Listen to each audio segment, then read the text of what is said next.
Maraming tao ang nakapansin na tila bumabalik na ang ganda at sigla ng lungsod ng Maynila, ang kabisera ng Pilipinas na nooy tila tumatamlay na at napag-iiwanan. Nakita ng mga mamamayan na talagang malaki ang magagawa ng maayos na pamumuno sa isang bayan. Napatutunayan pa ito ng mga pagkilala sa lungsod ng mga institusyon at ahensya ng gobyerno.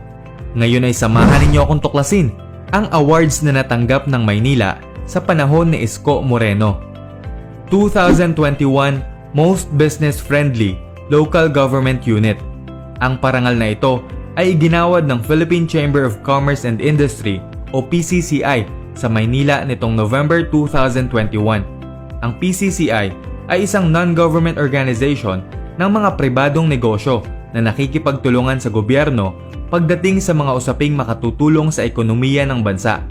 Iginawad ng PCCI ang pagkilalang ito sa local government unit na matagumpay na nagpapanumbalik at nagpaparami ng mga negosyo sa kanilang lugar sa pamamagitan ng mga makabuluhan at makabagong programa at patakaran. Good Financial Housekeeping Award.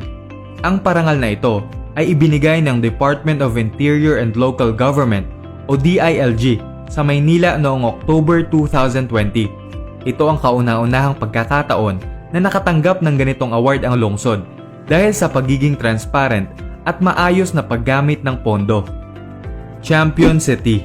Hinirang na Champion City ang lungsod ng Maynila sa 2021 Global Mayor's Challenge ng Bloomberg na nilahukan ng 631 na syudad mula sa iba't ibang bansa. Base ito sa pinapakitang tibay, makabago at ambisyosong mga ideya ng lungsod sa pagharap sa mga hamon sa kabila ng pandemya. 3 awards naman ang nasungkit ng Maynila sa ginanap na Digital Governance Awards 2021. Ito ay inilunsad ng Department of Information and Communications Technology o DICT upang kilalanin ang inisyatiba ng mga lokal na pamahalaan na iangkop ang kanilang pamamahala at proseso sa mga makabagong teknolohiya. Best in Customer Empowerment Award, First Place. Best in LGU Empowerment Award, First Place. Best in Business Empowerment Award, Second Place. Noong Digital Governance Awards 2020 naman ay nag-uwi rin ng 2 parangal ang lungsod ng Maynila.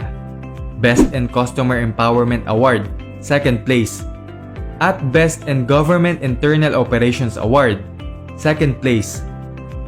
Overall Competitiveness Award for Highly Urbanized Cities 2020, First Place. Ito ay iginawad ng Department of Trade and Industry o DTI. Kasama nito ang 4 pang parangal na natanggap ng lungsod sa kategorya ng Highly Urbanized Cities. Most Competitive in Infrastructure Award, First Place. Most Competitive in Government Efficiency Award, First Place. Most Competitive in Economic Dynamism Award, Third Place. At Most Competitive in Resiliency Award, Third Place. Nakatanggap na rin ng mga parangal ang alkalde ng lungsod na si Isko Moreno Dumagoso kagaya ng mga sumusunod. Gusi Peace Prize for 2019. Ito ay ginawad sa kanya ng Gusi Peace Prize International noong November 2019 dahil sa kanyang tuloy-tuloy na pagsulong ng mga positibong pagbabago. Management Man of the Year mula sa Philippine Council of Management noong November 2019. Hero of the Year na iginawad ng Gawad Filipino Heroes Award noong December 2020. Man of the Year.